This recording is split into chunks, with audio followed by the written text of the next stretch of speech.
Une suite apparemment interminable de désastres, tremblements de terre, tsunamis, ouragans, épidémies, guerres, actions terroristes, continuent de remplir les titres des journaux et d'attirer notre attention.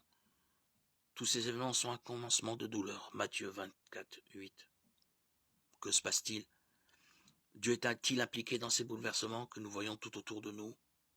Toutes ces choses ont été prédites il y a plus de 2000 ans par un homme vêtu d'un humble vêtement de Galiléen. Alors que ses disciples contemplaient les bâtiments du temple, ce grand prophète, Deutéronome 18, 15, assis sur le mont des Oliviers, a fait défiler paisiblement devant eux une vision des événements futurs. Matthieu 24, 3, 44.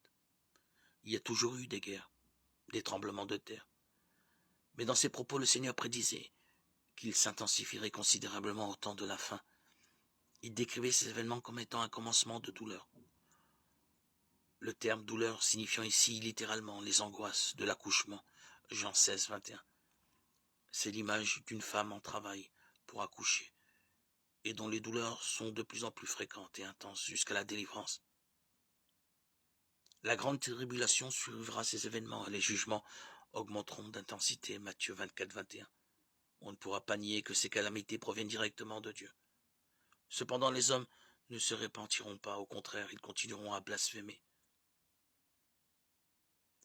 Apocalypse 16, 9. Aujourd'hui encore, on donne souvent des explications naturelles à ces catastrophes.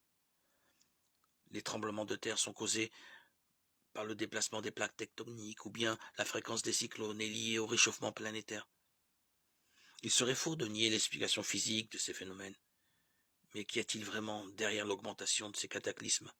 À la fin, il n'y aura pas besoin d'explications scientifiques car Dieu lui-même ébranlera violemment la terre en ce jour-là.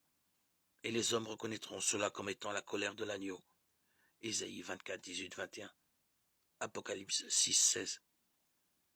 Dieu exécute ses plans aussi bien dans les événements actuels du monde que lorsqu'il fera venir les douleurs de l'accouchement conduisant à la grande tribulation.